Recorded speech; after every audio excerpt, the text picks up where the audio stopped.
नमस्कार दोस्तों, health healing and homeopathy के इस नए वीडियो में आप लोगों का फिर से एक बार स्वागत है। मेरे होम्योपैथी लर्निंग सीरीज़ के जितने भी व्यूअर्स हैं उन सभी को मेरा नमस्कार।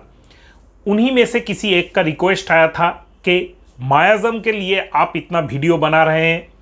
वीडियो बहुत सारा आ चुका है, बहुत सारा सिम्टम्स, हम लोग बहुत कुछ सीख भी रहे हैं। What is miasm, how to practice miasm, miasm को कैसे आइडेंटिफाई करें। लेकिन aphorism 80 of Organon of Medicine में हैनीमैन ने खुद बताया है कि सब कुछ जो बीमारी है, जैसे कैंसर से लेके बोनी इरोशंस तक, इन्फेक्शंस तक, ये सब सोरा है। तो आप ये कैसे बता सकते हैं कि मायाज़म जो है, सिफिलिटिक मायाज़म में डिस्ट्रक्शन होने पर कैंसर में आ रहा है। जैसे हाइपो में हम लोग सोरा को ढूंढ रहे हैं, डिस में हम लोग साइकोसिस को ढूंढ रहे हैं, डिस्ट्रक्शन में डिस्ट्रक्शन, प्रोलिफरेशन एंड डेफिशिएशन, ये सब जो सोरा, सिफिलिस, साइकोसिस है, ये आप कैसे बता रहे हैं। तो दोस्तों, मैं आपको थोड़ा सा एफोरिज्म 80 पढ़ के सुनाता हूँ, फिर मैं उनका क्वेश्चंस में जाऊँगा। क्वेश्चन का जो आंसर है, वीडियो का जो सार है, उसमें जाऊँगा। इन एफोरिज्म 80 में हैनीमैन लिख रहे हैं, incalculably greater and more important than the two chronic miasm just named. However, in the chronic miasm of Sora, which whilst those who reveal their specific internal dyscrasia, the one by the venereal chancre, the other by the cauliflower-like growths, मतलब cauliflower-like growths मतलब ये था साइकोसिस, और venereal chancre मतलब Hahnemann के जो organ में उन्होंने लिखा है, क्रॉनिक डिजीज में लिखा है, वो है सिफिलिस।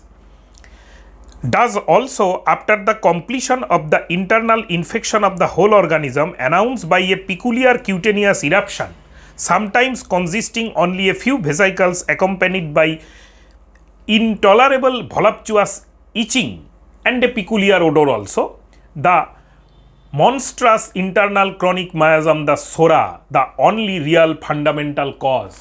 हम लोग जो ये BHMS करके आए हैं, MD DMS लोग भी, DHMS लोग भी जानते हैं कि फंडामेंटल कॉज मतलब chronic miasm and only the fundamental cause is psora and producer of all those numerous, I may say innumerable forms of disease which under the names of nervous debility, nervous weakness वगैरह, hysteria जो psychologically create होता है, psychological disease, hypochondriasis बीमारी है, मुझको बहुत ज़्यादा खुद का सिम्टम्स बढ़ा के बोलना, मैनिया, जितने भी मैनिया है, फिक्स्ड आइडिया है like thuja, melancholia, melancholic like sepia, melancholic like aurum met, कुछ भी अच्छा नहीं लगता, उदास बैठा रहना, इम्बेसाइलिटी, इम्बेसाइलिटी मतलब इम्बेसाइल, वो एक बच्चा है, वो ठीक से बात नहीं कर सकता है, उसका बुद्धि नहीं, इडियोसिटी है। आजकल हम लोग इसको अगर डिस्ट्रक्टिव पैथोलॉजी में हो रहा है तो इसको हम लोग सिफिलिटिक मानते हैं, और अगर डिस्ट्रक्टिव पैथोलॉजी पेशेंट पे नहीं है तब हम लोग इसको मानेंगे कि ये सोरिक है। मैडनेस मतलब बहुत ज़्यादा मैडनेस हो जाना, ये अक्सर डिस्ट्रक्टिव हो जाने पर हम लोग सिफिलिटिक मानते हैं। एपिलेप्सी सोरिक मानते हैं। कॉन्वल्शन ऑफ ऑल सॉर्ट्स मतलब एपिलेप्सी का ही है। Softening of the bones that is called rachitis, ये कभी कभी डिस्ट्रक्टिव हो जाने पर सिफिलिटिक, लॉन्ग टर्म चलने पर साइकोटिक, विद खाली फंक्शनल लेवल पर, इंफ्लामेटरी लेवल पर रहने पर सोरिक। Scoliosis and kyphosis, scoliosis and kyphosis ये जो दो पार्ट है, ये दो चीज, इसको हम लोग आजकल सिफिलिटिक मानते हैं क्योंकि ये परमानेंट डिस्ट्रक्शन हो जाता है। कैरीज, कैंसर, फंगल हिमाटोड्स, फंगल हिमाटोड्स को आजकल साइकोसिस माना जाता है। नियोप्लाज्म, ओवरग्रोथ, इसको भी साइकोसिस माना जाता है। गाउट, इसको भी साइकोसिस माना जाता है। हिमोरॉइड्स बेसिकली सोरिक, साइकोसिफिलिटिक भी होता है। Jaundice psoric, cyanosis, dropsy, amenorrhoea, haemorrhages of the from the stomach, nose, lungs, bladder and the womb of asthma and ulceration of the lung, of impotence and barrenness of megrim, deafness, cataract, amaurosis, urinary calculus, paralysis, defects of the senses and pains of thousands of kinds, etc.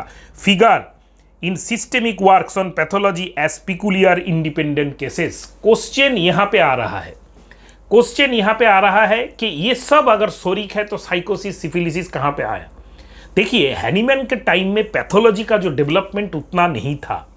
Hahnemann के बाद सबसे बड़ा homeopathy में यही problem है कि Hahnemann का 6th addition of ऑर्गानन के बाद आज तक ऑर्गानन का कोई एडिशन हम लोग नहीं निकाल सके। ऐसा हो सकता है जैसे फॉर एग्जाम्पल आप देखिए, एक सिंथेसिस रिपर्टरी आता है, सिंथेसिस 9.1 मेरे यहाँ पे लिखा रखा है, मेरे सॉफ्टवेयर में भी सिंथेसिस 9.1 है। फ्रेडरिक्स कोएन्स सिंथेसिस का एडिटर है, या राइटर भी, ऑथर भी बोल सकते हैं, लेकिन वो खुद को एडिटर बोलते हैं। वर्ल्ड ओवर हमारे इंडिया से जैसे एसआर पाठक हुआ, एसआर वादिया हुआ, ये सब जो नामचीन होम्योपैथ्स हुए थे हम लोग के यहाँ पे, doctor SR Pathak, doctor SR Wadia, doctor Diwan Harishchand, doctor DP Rastogi, doctor Farokh J Master, इन सभी का सिम्टम्स आप देखिएगा सिंथेसिस 9.1 का जो बुक है उसके कंट्रीब्यूटर लिस्ट में है। ऐसा करके ऑल ओवर द वर्ल्ड का जितने भी फेमस और नामचीन और क्लासिकल होम्योपैथी प्रैक्टिशनर्स हैं, उनका symptoms, verified symptoms, clinically verified symptoms जो उन्होंने अपने क्लिनिक में ठीक किया है पेशेंट में, इन सबको जगह दिया गया है। इस सब के प्रोमिनेंसी के ऊपर सिंथेसिस रिपर्टरी में उसको ग्रेड 1, ग्रेड 2, ग्रेड 3 किया गया है। ऐसे भी बहुत सारे सिम्टम्स सिंथेसिस रिपर्टरी में है जो नॉन वेरीफाइड है, उनको भी अलग से मेंशन किया गया है। और बहुत सारे ऐसे सिम्टम्स हैं जो अभी तक टू बी वेरीफाइड है। तो ये एक ऐसा बुक जो synthesis repertory from the all over the world, European homeopathy, Europe के जितने भी country, America, Canada, Brazil, Argentina, African countries, Russian countries, सब जगह से ये इंडिया, पाकिस्तान से भी लेके, बांग्लादेश से भी लेके, सब जगह से अमलगमेट करके ये बुक निकाला गया है। तो ऐसा क्या नहीं हो सकता कि ऑर्गानन का एडिशन, ऑल्टरनेशन, या फिर हम लोग ऐसा एक नोट्स भी ऑर्गानन का हम लोग निकाले जिसमें हम लोग ऑल ओवर द वर्ल्ड के जो भी नामचीन होम्योपैथ हैं, जो भी विख्यात होम्योपैथ हैं, क्लासिकल होम्योपैथ है, होम्योपैथी बॉडीज एसोसिएशन है, उन सब से ओपिनियन लेके कुछ नया निकाले। ये जब करने जाते हैं, हम लोग बोलने जाते हैं कोई भी होम्योपैथ, तो होई एक बंगाली हो गया, एक अजीब सा एक ऐसा मत जाता है होम्योपैथ्स के फैटर्निटी में। और हैनीमैन के राइटिंग को चेंज करना, यहाँ पे चेंज करने का नहीं है, कुछ भी चेंज हम लोग नहीं कर रहे हैं, लेकिन नया तो आ सकता है। यहाँ पे ही है एपोरिज्म 80 में पैथोलॉजी उस टाइम में 200 ईयर बैक पैथोलॉजी क्या था। पैथोलॉजी में इतना जो clarification of the disease, pathological growth, pathological जो changes, what is inflammation, what is necrosis, what is neoplasm, what is atrophy, ये सब का जो डिवीजन आज तक, और कौन से डिजीज में इन्फ्लामेशन हो रहा है, कौन से डिजीज में नियोप्लाज्म हो रहा है, कौन से डिजीज में डिस्ट्रक्शन हो रहा है, इसका जो इतना व्याख्या उस टाइम में स्टार्ट हुआ था, लेकिन इतना डिटेल्स नहीं था जो आज हम लोगों के पास है। हम लोग एक, जैसे आप मान के चलिए, हम लोग एक पेट का जो आपका प्रॉब्लम है, जो गैस्ट्राइटिस है, नॉर्मल गैस्ट्राइटिस को अगर हम पकड़ के चले तो आज हम लोग लैब टेस्ट करके, ये भी हैनीमैन के टाइम में नहीं था, लैब टेस्ट करके ये पकड़ सकते हैं कि this patient is running in a pure inflammatory disorder. यहाँ पे कहीं पे डिस्ट्रक्शन परमानेंट नहीं है, रिकरेंट इन्फ्लामेशन पेशेंट का हो रहा है, पेट में दर्द हो रहा है, बेल्चिंग हो रहा है, वाटर ब्लश हो रहा है, जलन हो रहा है, इसके लिए पेशेंट हमारे पास आया है। वही पेशेंट मेरे पास ऐसे स्टेज में भी आ सकता है कि मैं 10 साल तक एलोपैथी ले चुका हूं, अभी फेड अप हो चुका हूं। मैं जब एंडोस्कोपी या करता हूं एंडोस्कोपी में, तो permanent destruction of the gastric mucosal wall आता है, दैट इज कॉल्ड, वो एलोपैथी मेडिसिन के कारण हो या नहीं हो, सेल्फ पेशेंट का हो, पेशेंट का permanent mucosal wall gastritis, erosive gastritis, destructive mucosal lining, ये एंडोस्कोपी में लिखा रहता है। तो अभी जब मैं पेशेंट को ट्रीटमेंट करूंगा, पेशेंट का मैं सिफिलिटिक जो बैकग्राउंड पैथोलॉजी है उसको प्रोमिनेंस में, और वही पेशेंट एट प्रेजेंट जो अगर erosive gastritis, permanent destruction of the mucosal wall लेके आपके पास आता है, देखिएगा पेशेंट का जो सिम्टम्स है वो भी सिफिलिटिक मायाजम के तरफ ही जाएगा। ये होम्योपैथी का ब्यूटी है। ये एक बहुत ही फाइन, बहुत ही एकदम जैसे बॉर्डर लाइन एनालिसिस होता है। जैसे एक पेशेंट आपके पास आया घुटने में दर्द लेके, लेकिन उसमें सूजन नहीं है, कहीं पे सिस्टिक ग्रोथ नहीं है, तो ऑस्टियोआर्थराइटिस है, 1-2 महीने से स्टार्ट हुआ, प्योर इन्फ्लामेटरी में है, तो पेशेंट का आप सोरिक या साइकोटिक आप सिम्टम्स आपको मिलेगा, जो भी मिलेगा आपका इंडिविजुअलाइजेशन में वहां पे आप अप्लाई करेंगे। लेकिन वही पेशेंट वैसा ही एक घुटने का दर्द लेके 5 साल पुराना पेशेंट आपके पास आ रहा है, जिसका दर्द रात में बढ़ रहा है, जिसका यहाँ पे नी जॉइंट में या एंकल जॉइंट में स्वेलिंग परमानेंट 2-3-4 साल से है, और पेशेंट का आप अगर एक्सरे करने जाएंगे तो इनका टिबिया का हेड इरोशन हो चुका है, तो पेशेंट का अभी आप देखेंगे कि सिफिलिटिक जो सिम्टम्स है वो बाहर आ रहा है। हैनीमैन खुद बोले हैं कि कोई भी पेशेंट सोरा के बिना दुनिया में नहीं है, and psora is the fundamental cause.